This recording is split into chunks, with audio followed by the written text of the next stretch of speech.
బాబాసాహెబ్ భీమ్రావ్ అంబేద్కర్ ఆ రోజు 1949 నవంబర్ 26వ తేదీన రాజ్యాంగ సభకి మన భారత రాజ్యాంగాన్ని సమర్పిస్తే దాని కంప్లీట్ ఫౌండేషన్ 3 మాటల్లో ఆయన చెప్పడం జరిగింది.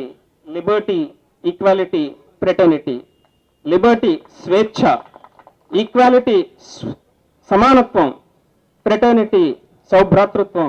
వీటి అర్థం ఆయనకి తెలిసినట్టుగా ప్రపంచంలో ఎవరికీ తెలియదు. ఎందుకంటే ఎన్నో అవమానాలని భరించి ఎంతో కష్టాలకు ఓర్చుకుని అంత ఉన్నతమైనటువంటి విద్యను అభ్యసించి ఆయనకి తెలిసినంత సమానత్వం విలువ ఎవరికీ తెలియదు.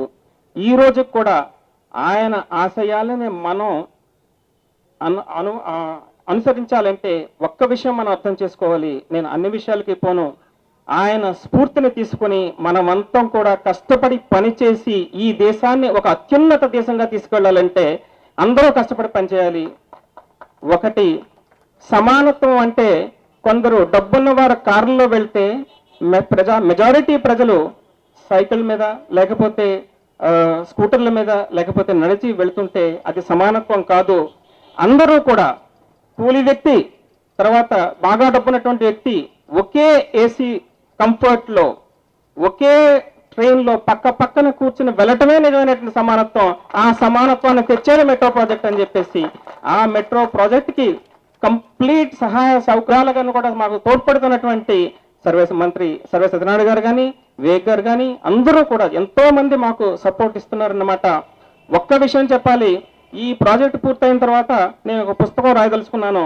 హైదరాబాద్ మెట్రోని నిర్మించి హైదరాబాద్ ఒక అంతర్జాతీయ నగరం చేయడం కోసం ఎన్ని కష్టాలు పడ్డా మా పుస్తకంలో వివరిస్తాను. అందులో ఒక చాప్టర్ ఉంటుంది దళితుల పాత్ర.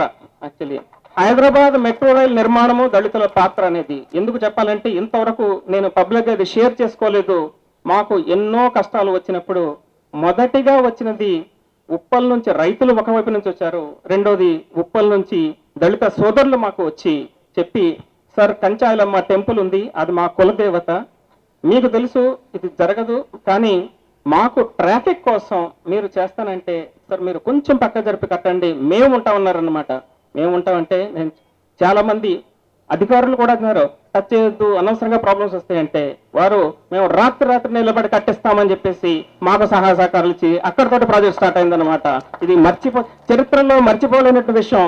ఇంతవరకు కూడా వారి కులదేవతల తరఫున 4 చోట్ల మాకు సహాయ సహకారాలు అధికించేస్తారు. మీరు సిటీని ఇంప్రూవ్ చేయండి, మేము ముందు ఉంటామని చెప్పేసి అన్ని చోట్ల జరిగింది.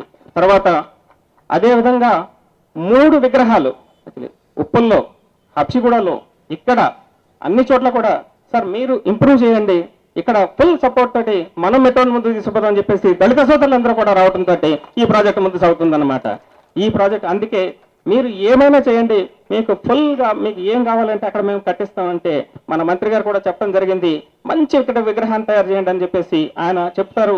ఇంకొక విగ్రహాన్ని కూడా తయారు చేయమన్నారు. డెఫినెట్ గా ఆయన మున్సిపల్ కార్పొరేషన్ అనుమతిస్తే ఏం కావాలని సరే మేము చేసేస్తామని చెప్పేసి నేను సభాముఖంగా విజ్ఞప్తి చేసుకుంటున్నాను. తరువాత ఇంత మంచి ప్రాజెక్ట్కి అన్ని విధాలుగా మాకు తోడ్పడి అన్ని విధాలుగా మాకు సహకరిస్తున్నందుకు దళిత సోదరులందరికీ కూడా నేను కూడా మీలో ఒక భాగం. నేను పుట్టింది వ్యవసాయ కుటుంబంలో. మీ శ్రమశక్తి విలువ నాకు తెలిసినంతగా కూడా చాలా మంది తెలియకపోవచ్చు.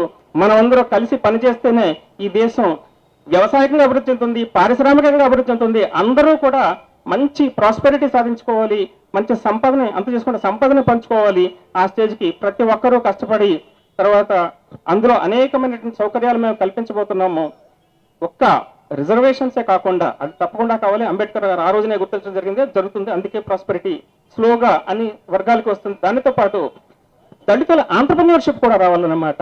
ఎందుకంటే పరిశ్రమలు చిన్న పరిశ్రమలు స్థాపించడం కానీ చిన్న పెట్టుబడి పెట్టి చేయడానికి ఎవరన్నా దళిత వ్యక్తులు ముందుకు వస్తే, యువకులు ముందుకు వస్తే, ఎస్పెషల్లీ యువతులు ముందుకు వస్తే మేము తప్పకుండా మా ఉన్నటువంటి ఫెసిలిటీస్ కొంత కేటాయించి వారిని ప్రోత్సహిస్తామని చెప్పేసి ఈ సభాముఖంగా తెలియజేసుకుంటూ ఈ చక్కటి అవకాశం ఇచ్చినందుకు మీ అందరికీ ధన్యవాదాలు తెలుపుకుంటున్నాను. Thank you very much.